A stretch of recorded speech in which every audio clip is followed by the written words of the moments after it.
கொளத்தூரில் சிக்கிய 3 இவிஎம் மிஷின்கள், 30% மிஷின்களில் கோளாறுகள் கண்டுபிடிப்பு. மொத்த ஆதாரங்களையும் நீதிமன்றங்களில் ஒப்படைக்க தயாராகும் திமுக. 157வது பூத்தில் சிக்கிய அட்ரஸ் டேக் ரெட் வேக்ஸ். மறு தேர்தல் நடத்தப்படுமா? வீடியோ ரெக்கார்டு ஆதாரங்களை ஒப்படைக்குமா தேர்தல் ஆணையம்? அண்ணா பதக்கம், காந்தி பதக்கங்களை விட உள்துறை அமைச்சரின் பதக்கத்திற்கு மட்டும் விளம்பரம் ஏன்? அமித்ஷா மீது அன்பா அச்சமா? விளம்பரத்தில் மாட்டிக்கொண்ட தாவேக அரசு. ஜாமீன் விஷயத்தில் தோல்வி அடைந்த விஜய் அரசு. உச்சநீதிமன்றத்தில் நடந்த தரமான சம்பவம். செந்தில் பாலாஜியை தொடக்கூட முடியாது. லஞ்ச ஒழிப்புத்துறை, தாவேக வழக்கறிஞர்கள் நீதிமன்றத்தில் பட்ட அவமானங்கள். காவி நிறத்தில் டிஷர்ட், கட்சி நிறத்தில் அப்ளிகேஷன். மோடியை அச்சு பெசராமல் பின்பற்றும் தாவேக அரசு. இது மாதிரி இன்னைக்கு அரசியலில் நடக்கக்கூடிய பல்வேறுபட்ட செய்திகளும் அந்த செய்திகளோட உண்மை பின்னணியும் களத்திலிருந்து வந்திருக்கக்கூடிய மிக முக்கியமான வீடியோ காட்சிகளோட தான் இன்னைக்கு வீடியோவில் பார்க்க போகிறோம். அதுக்கு முன்னாடி யாரெல்லாம் பெட்டை டிவியை சப்ஸ்கிரைப் பண்ணாமல் பார்க்குறீங்களோ அவங்க மறக்காமல் சப்ஸ்கிரைப் பண்ணிட்டு இந்த வீடியோக்களை உங்கள் நண்பர்களுக்கு அதிகமாக ஷேர் செய்யுங்க. தமிழ்நாடு அளவில் பெரிய அளவில் எதிர்பார்க்கப்பட்ட விஷயம். Mister perfect extra gold. திருமணமான அனைத்து ஆண்களுக்கும் ஒரே தீர்வு. வயதான பலகினமா, சுகர் பலகினமா, இனி கவலை வேண்டாம். 100% இயற்கை வயகரா, 100% ஹலாலான முறையிலும் தயாரிக்கப்படுகிறது. எவ்வித கலப்படமும் கிடையாது, பக்க விளைவும் கிடையாது. ஆர்டர் செய்தாலே போதும், உங்கள் இல்லம் தேடி வந்து சேரும். மேலும் விவரங்களுக்கு கீழுள்ள எண்ணை அணுகுங்கள். தமிழ்நாடு அளவில் பெரிய அளவில் எதிர்பார்க்கப்பட்ட ஒரு செய்தி. கொளத்தூர்ல அந்த ஓட்டிங் மிஷினை சரிபார்க்கக்கூடிய வேலைகள் நடக்குது. அந்த மிஷின்ல ஏதாவது கோளாறு நடந்திருக்கா, மறுதேர்தல் நடக்குமா அப்படின்னு பெரிய எதிர்பார்ப்பு நடந்த நேரத்தில் அந்த மிஷின்ல பல கோளாறுகள் நடந்திருக்குது. கிட்டத்தட்ட 30% மிஷின்கள்ல பெரிய அளவுல கோளாறுகள் நடக்குதுன்னு சொல்லி இன்னைக்கு திமுக ஆதாரத்தோட கையில் எடுத்திருக்காங்க. மிஷின்கள் எண்ணக்கூடிய நேரத்தில் ஃபர்ஸ்ட் மிஷின் ஜூலை 29ஆம் தேதி எண்ணப்பட்டது. அன்னைக்கு ரெண்டு மிஷின் மட்டும் அன்னைக்கு சரிபார்க்கக்கூடிய வேலைகள் நடந்தது. இதுக்கு முன்னாடி வீடியோல நம்ம அதை பத்தி ரொம்ப கிளியரா எக்ஸ்பிளைன் பண்ணியிருந்தோம். அப்போ ஜூலை 29 2 மிஷினை அங்கே செக் பண்ணும்போது அந்த மிஷின்ல எந்த ஒரு கோளாறுகளும் இல்லை அப்படின்னு தெரிய வந்தது. உடனே தாவேகா சார்பில் பயங்கர விளம்பரம். பத்தியா மிஷின்ல எதுவும் இல்லை, பத்தியா நீங்க தோத்தது உண்மைதான், பார்த்தீங்களா நாங்கள் எப்படி ஜெயிச்சோம் பத்தியா, அப்படி இப்படின்னு பயங்கரமான பில்டப்புகள் கொடுத்துருந்தாங்க. அதுக்கு பிறகுதான் கோளாறுகளை ஒவ்வொன்றும் ஆரம்பிக்க வந்தது. அதுக்கப்புறம் 30ஆம் தேதி 2வது நாள் 30ஆம் தேதி 2 மிஷினை செக் பண்றாங்க. அதுல ஒரு மிஷின்ல விவி பாட்டு ஒர்க் ஆகல. அதுக்கு பிறகு 31ஆம் தேதி ஒரு மிஷினை செக் பண்றாங்க. அதுலயே விவி பாட்டு ஒர்க் ஆகல. கேட்டா வேற ஏதாவது அந்த ப்ராப்ளம் இந்த ப்ராப்ளம்ன்றாங்க. அப்போ விவி பாட்டு அங்க 3 இருக்கணும். பியூ சியூ விவி பாட்டு 3 இருக்கணும். அதுல விவி பாட்டு அங்க ஒர்க் ஆகல. அதே மாதிரி இப்ப ராஜபாளையத்திலுமே அங்க சரிபார்க்கக்கூடிய வேலைகள் நடந்துட்டு இருக்குது. ராஜபாளையத்துல 10 மிஷின் செக் பண்ணும் போதுமே அங்கேயுமே ஒரு பியூ, ஒரு பேலட் யூனிட், ஒரு கண்ட்ரோல் யூனிட், ஒரு விவி பாட், இது 3மே அங்க ஒர்க் ஆகல. காஞ்சிபுரத்துல செக் பண்ணும்போது அதே ராஜபாளையத்துல என்ன பிரச்சனை ஏற்பட்டதோ அதே மாதிரி காஞ்சிபுரத்துல பரிசோதனை செய்யும் போதும் அங்கேயுமே 3மே ஒர்க் ஆகல அப்படிங்கிற ஒரு குற்றச்சாட்டு. அதுக்கு பிறகு ஆகஸ்ட் 1ஆம் தேதி நான் சொல்றது கொளத்தூர்ல, ஆகஸ்ட் 1ஆம் தேதி கொளத்தூர்ல போலிங் நம்பர் 75 சொல்லக்கூடிய 75வது வாக்குச்சாவடி. அந்த 75வது வாக்குச்சாவடியில் போய் பார்க்கும்போது 2 யூனிட் எடுத்து அவங்க செக் பண்ணி பார்க்குறாங்க. அதில் அட்ரஸ் மாற்றப்பட்டிருக்குது. 2 யூனிட்லையுமே வெவ்வேறு அட்ரஸ் எழுதப்பட்டிருக்கு. அதாவது ஒவ்வொரு ஓட்டிங் மிஷின்லையுமே அட்ரஸ் டேக் அப்படின்னு சொல்லி ஒன்று எழுதப்பட்டிருக்கும். அந்த அட்ரஸ் டேக்ல என்னன்னா ஓட்டிங் போலிங் எல்லாமே முடிஞ்ச பிறகு அதில் எத்தனை தாழ்பால்கள் இருக்கோ அதில் 2 தாழ்பால் இருக்கும். அந்த 2 தாழ்பால்களுமே ஒரு அட்ரஸ் டேக் ஒன்று ஒட்டப்படும். அது எந்த மாநிலம், அதில் எந்த மாவட்டம், எந்த தொகுதி, அதில் எத்தனாவது நம்பர் பூத்து, அந்த பூத்தில் இந்த மிஷின் இருக்கு இல்லையா, அதாவது இந்த சியூ எந்த பேலட் யூனிட்டுக்கு நம்ம ஓட்டு போடக்கூடிய அந்த பேலட் யூனிட்டோட சீரியல் நம்பர் என்ன, சியூ கண்ட்ரோல் யூனிட்டோட நம்பர் என்ன, விவி பாட்டோட நம்பர் என்ன, எல்லாமே இதில் தான் குறிப்பிடப்படும். ஏன்னா இதில் தான் என்ன போகுது. ஏன்னா இப்போ ஓட்டு எண்ணக்கூடிய அன்னைக்கு பேலட் யூனிட்டையோ விவி பாட்டையோ என்ன போறது கிடையாது. வேற கண்ட்ரோல் யூனிட் மட்டும் தான் என்ன போறாங்க. அப்போ அந்த கண்ட்ரோல் யூனிட்ல நமக்கான அட்ரஸ் டேக் இருக்கும். அந்த அட்ரஸ் டேக்ல வெவ்வேறு நம்பர்கள் மாற்றப்பட்டிருக்கு. அப்போ இதுலயுமே பல வகையான கோளாறுகள். அப்போ ஒட்டு மொத்தத்தில் கொளத்தூர் தொகுதியில ஜூலை 29ஆம் தேதி ஆரம்பிக்கப்பட்டு ஆகஸ்ட் 1ஆம் தேதி இந்த 4 நாட்கள்ல மட்டுமே அங்க எண்ணப்பட்டது 8 மிஷின். அதுல 3 மிஷின்ல கோளாறு இருந்துக்குது. அப்போ இது சதவீத அடிப்படையில் பார்த்தோம்னா 30% இதுல ப்ராப்ளம் இருக்குது. நம்ம என்னப்பட்ட 8 3னா 30% ப்ராப்ளம் இருக்கு. அப்போ ஒரு தொகுதியில இவங்க தேர்ந்தெடுக்கப்பட்டது கொளத்தூர்ல வெறும் 14 பூத்து தான் அவங்க எண்ணுறாங்க. ஒட்டுமொத்த கொளத்தூர் என்ன போறது இல்ல, ஒட்டுமொத்த கொளத்தூர் சரி பார்க்கல. வெறும் 14 பூத்துலயே இங்க 8ல் 3ல் அப்படி ப்ராப்ளம் இருக்கு அப்படின்னா அப்போ ஒட்டுமொத்த தமிழ்நாடு முழுக்க நடந்த தேர்தலில் என்னெல்லாம் நடந்திருக்கும் அப்படிங்கிற ஒரு கேள்வி. இதுக்கு மேல பகீர்னு அச்சத்தை கிளப்பக்கூடிய ஒரு ஆதாரத்தை கையில் எடுத்தாங்க திமுக. அதாவது 157வது பூத்து. இங்கதான் இன்னைக்கு நடந்திருக்க பெரிய பிரச்சனை. திமுக சார்பில் இருந்து முதல் நாள் அண்ணன் சேகர்பாபு போய் கலந்துக்கிட்டாரு. இன்னைக்கு திமுக வழக்கறிஞர் என்ஆர் இளங்கோ அவர் போய் கலந்துக்கிட்டாரு. அவர் தான் இன்னைக்கு எல்லா ஆதாரத்தையுமே கையில் எடுத்திருக்கிறாரு. 157வது பூத்துல நடந்ததுதான் முக்கியமான சம்பவம். இந்த 157வது பூத்துல போய் செக் பண்ணும்போது 157வது பூத்தை பொறுத்த வரைக்கும் 3 பியூ இருக்குது, பேலட் யூனிட் 3 இருக்குது. ஏன்னா அதுல 36 கொளத்தூர் தொகுதியை பொறுத்த வரைக்கும் 36 வேட்பாளர்கள், 3 பேலட் யூனிட் இருக்குது. அப்போ 3 பேலட் யூனிட்னா அதுக்கு ஒவ்வொன்றுத்துக்குமே 2 தாழ்பால் இருக்கும். அப்போ 2 தாழ்பால்னா 3க்கு 6 டேக் ஒட்டப்படணும். 6 டேக் ஒட்டணும். 3க்கு 6 டேக் அட்ரஸ் டேக் ஒட்டணும். ஒரு சியூ இருக்குது, ஒரு கண்ட்ரோல் யூனிட் இருக்கு. அப்போ ஒட்டு மொத்தத்துல 157வது பூத்துக்கு மட்டுமே 7 அட்ரஸ் டேக் ஒட்டப்படணும். ஆனா அந்த இடத்துல ஒட்டப்பட அட்ரஸ் டேக்ல எதுவுமே இல்லை, எதுவுமே நிரப்பப்படாம இருக்குது. ஒரு அட்ரஸ் டேக்ல எல்லா விவரமும் இருக்கும். நான் ஏற்கனவே சொன்ன மாதிரி அந்த தொகுதியோட பேரு, பூத்தோட பேரு, அந்த மிஷினோட சீரியல் நம்பர்ல இருந்து எல்லாமே அதுல எழுதப்பட்டிருக்கும். ஆனா இதுல எதுவுமே எழுதப்படாம இருக்குது. என்ன சார் எதுவுமே எழுதப்படாம இருக்கு, அப்படியே பிளைனா இருக்குதே அப்படின்னு கேட்டதுக்கு இல்ல ஹியூமன் எரர் அப்படின்றாங்க. இது எப்படி ஹியூமன் எரர் வரும்? இல்ல இவங்களுடைய ஹியூமன் எரரை கேட்டாலும் நமக்கு ஆச்சரியமா இருக்குது. ஒரு தடவை நாடாளுமன்ற தேர்தல் ஆரம்பிக்கக்கூடிய நேரத்துல கேரளாவில் ஒரு தொகுதியில மாதிரி வாக்கு பதிவுன்னு ஒன்று நடக்கும். அதாவது மோக் போல்னு ஒன்று நடக்கும். அதாவது எல்லா வேட்பாளர்களையும் வர வச்சு இவி மிஷின்லாம் கரெக்டாக தான் இருக்குதா, எல்லாம் ஒர்க் ஆகுதா செக் பண்ணி பாருங்கன்னு பார்க்கும்போது பிஜேபியோட சின்னத்தை அழுத்தும் போது மட்டும் 2 ஓட்டு விழுது. ஒரு மிஷின் அழுத்துறாங்க, அங்க போய் 2 ஓட்டு விழுது. அது ஏன்? இல்ல ஏதோ மிஷின் சர்வர் ப்ராப்ளம், ஏதோ மிஷின்ல ஏதோ ப்ராப்ளம் ஆயிடுச்சு அப்படின்னா அது எப்படி அந்த ப்ராப்ளம் ஆகுதான் கரெக்டா பிஜேபியோட சின்னத்துக்கு மட்டும் ஆகுது அப்படின்ற கேள்வி கேட்ட மாதிரி இங்கேயுமே ஹியூமன் எரர். அதாவது அட்ரஸே எழுதப்படாம இருக்குது, இதுல ஹியூமன் எரரா. அதுல எல்லாமே எழுதிருக்கணும், அதுல ஒரு அட்ரஸ் எழுதாம புத்தம்புது சீட்டுகளா அந்த இடத்துல இருக்குது. இதோட பெரிய கொடுமை என்ன தெரியுமா? அங்க ஒரு அரக்கு சீல்னு சொல்லி உன வைக்கப்படும். ரெட் வேக்ஸ், அதாவது மிஷின் எல்லாமே ஓட்டிங் எல்லாம் முடிஞ்ச பிறகு அங்க டேக்லாம் ஒட்டப்பட்ட பிறகு அந்த தாழ்பால் இருக்கக்கூடிய பகுதிகளில் ஒரு சிவப்பு கலர்ல ஒரு மெழுகு மாதிரி ஒரு ரெட் வேக்ஸ் ஒன்று வைக்கப்படும். அந்த ரெட் வேக்ஸ் வச்சு அதிகாரிகள் அந்த இடத்துல முத்திரையிட்டு கையெழுத்திடுவாங்க. இதெல்லாம் இட்ட பிறகு அந்த ரெட் வேக்ஸ் வந்து அப்படியே கட்டியா மாறிடும். அதுக்கு பிறகு அந்த மிஷினை யாராவது உடைச்சிருந்தாலோ திறந்திருந்தாலோ இந்த ரெட் வேக்ஸை வச்சுதான் நமக்கு தெரியும். அந்த அரக்கு சீல்னு சொல்லி சொல்லுவாங்க. அப்போ அந்த அரக்கு சீல் இருக்கு இல்லையா, அந்த அரக்கு சீட்டை பொறுத்த வரைக்கும் இப்போ அந்த அட்ரஸ் டேக் வைக்கிறாங்க. அந்த மிஷின்ல அட்ரஸ் சீல் அட்ரஸ் டேக் வைக்கிறாங்க. இந்த அட்ரஸ் டேகுக்கு பின்பக்கமாக தான் அரக்கு சீல் வைப்பாங்க. ஏன்னா முன்பக்கமாக வச்சோம்னா அதுல எழுதப்பட்டிருக்கு இல்லையா, மிஷின் நம்பர், தொகுதி நம்பர், பூத் நம்பர் எல்லாம் எழுதியிருக்கிறதால இதுக்கு முன்பகுதியில் வச்சோம்னா அந்த அட்ரஸ் எல்லாம் மறைச்சிடும், எழுத்தப்பட்டெல்லாம் மறைச்சிடுன்றதுக்காக பின்பக்கமாக தான் சீல் வைக்கப்படும். ஆனா இங்க வைக்கிறதுல முன்பக்கமாக சீல் வைக்கப்பட்டிருக்கு. முன்பக்கமாக சீல் வைக்கப்பட்டிருக்குது. அது இல்லாம அங்க அட்ரஸ் டேக்ல எதுவுமே எழுதப்படாம இருக்குது. இப்படி பல்வேறு வகையான கோளாறு. அந்த ஒரு பூத்துல இருக்கக்கூடிய 3 மிஷினு 3லுமே இப்பேற்பட்ட கோளாறு.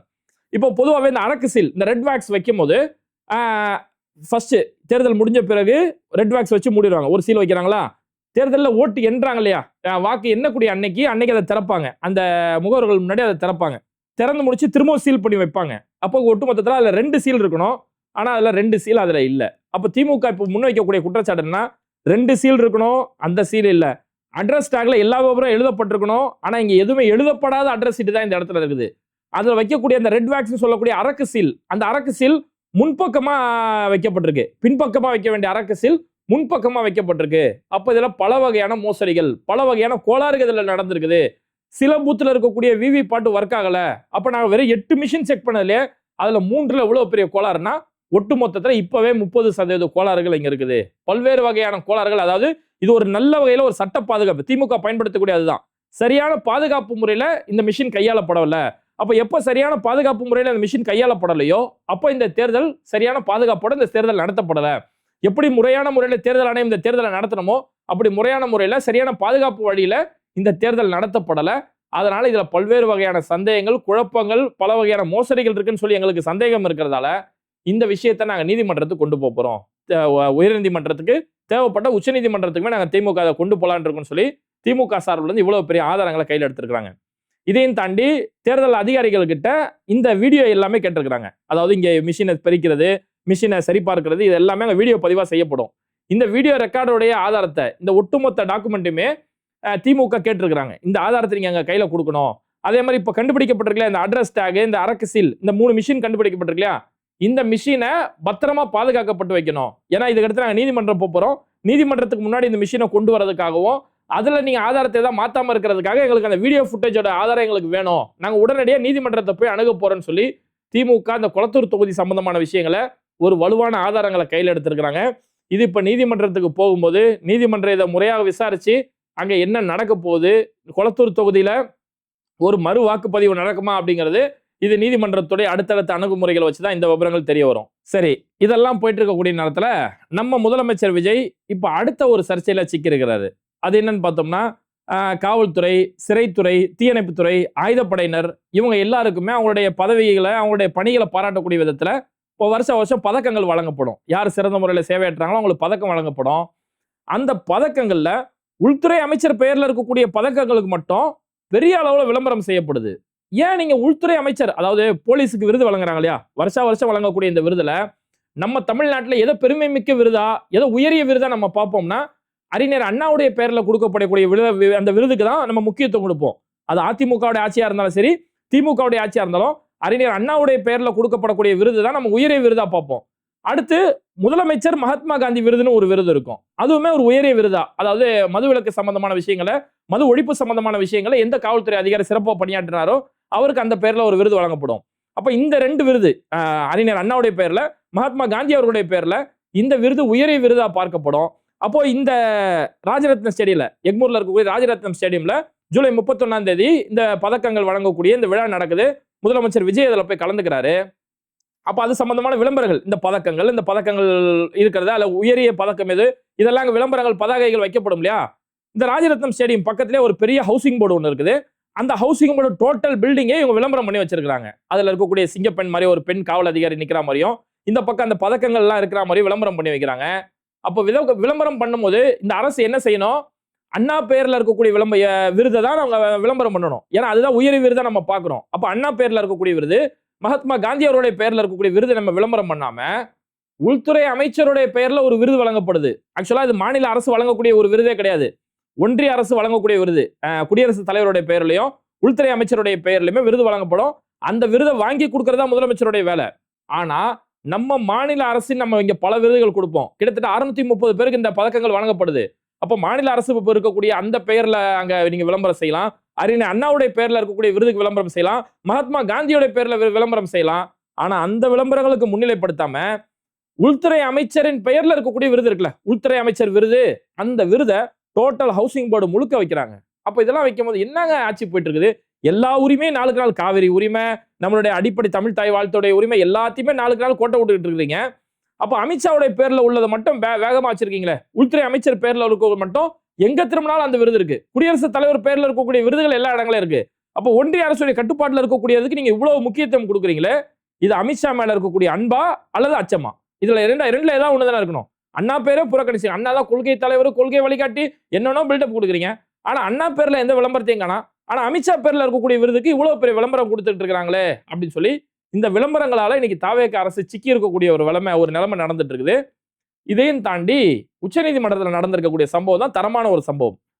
அதாவது இன்னைக்கு தாவேகாவுடைய அரசு இவங்க முழுக்க மோடியோடைய பாணி தான். அதாவது பாஜக அரசு இங்க தமிழ்நாட்டில் திமுக முடக்கிறதுக்காக செந்தில் பாலாஜி எப்படியாவது உள்ள தூக்கி வச்சிடணும், செந்தில் பாலாஜியை முடைக்கிறணும், அவர் தான் அந்த கட்சியில ரொம்ப ஆக்டிவா இருக்கிறாருன்னு சொல்லி செந்தில் பாலாஜி கிட்டத்தட்ட 15 மாசம் எப்படி அவரை சிறைப்படுத்தினாங்களோ அதே பாணியை இன்னைக்கு தாவேக அரசு கையில எடுத்துக்கிட்டு செந்தில் பாலாஜி அப்படியே கைது செஞ்சிடணும் அப்படின்ற பேர்ல பழைய கேஸ், அதாவது டாஸ்மாக்ல டெண்டர் விட்டது சம்பந்தமாகவும், பார் ஒப்பந்தங்கள் சம்பந்தமாகவும், இந்த மதுபானங்களை ஏற்றிட்டு போகக்கூடிய போக்குவரத்து வாகனங்கள் சம்பந்தமாகவும் இதெல்லாம் பல வகையான முறைகேடுகள் நடந்துச்சுன்னு சொல்லி ஒரு பழைய கேஸ், அது 2021, 22ல இருந்து அந்த வழக்குகள் நடந்துட்டு இருக்குது.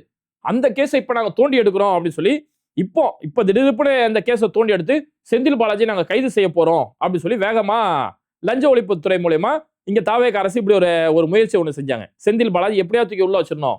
என்னன்னா இன்னைக்கு தாவேக அரசு எங்கேயுமே பதில் சொல்ல முடியாத ஒரு நிலைமையில இருக்கிறாங்க.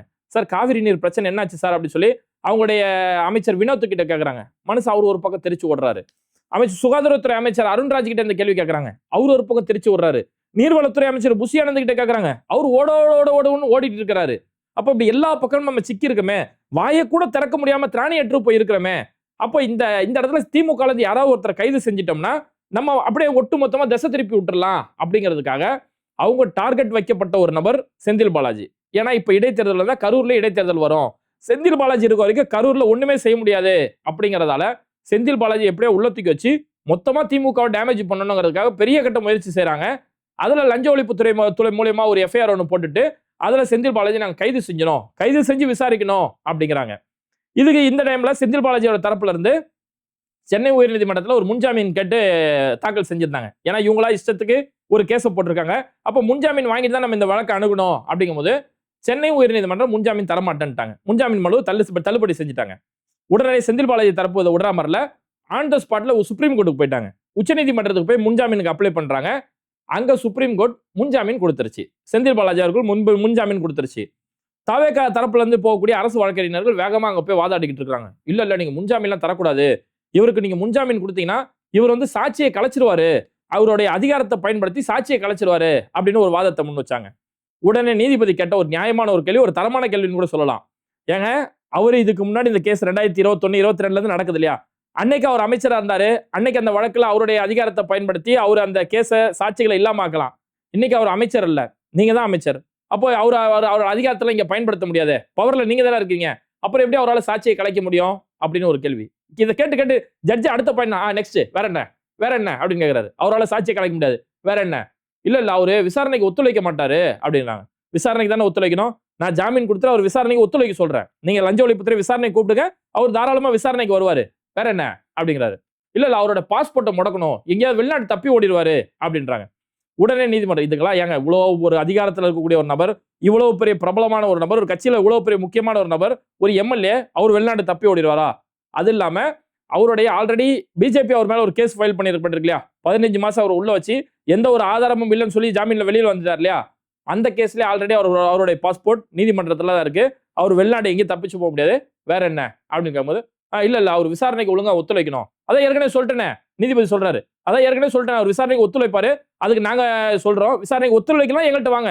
விசாரணைக்கு ஒத்துழைக்கலன்னா உங்கள்கிட்ட நாங்க சொல்லலாமா அப்படின்னு சொல்லி எல்லாம் சின்ன புள்ளத்தனமா கேள்வி கேட்கறாங்க. விசாரணைக்கு ஒத்துழைக்கலாம் உங்கள்கிட்ட சொல்லலாமா? ஏன் உங்களை யார் தடுக்க போறா? நீங்க தானே ஆட்சியில் இருக்கீங்க. நீதிபதி இந்த கேள்வி எல்லாம் கேட்கிறாரு. உங்களை யார் தடுக்க போறா? நீங்க தானே ஆட்சியில் இருக்கிறீங்க. அவர் ஒன்னும் இப்ப அமைச்சர் இல்ல. இப்படி எல்லாம் சொல்லிட்டு நீதிபதி அவருக்கு முன்ஜாமீன் வழங்குறாங்க.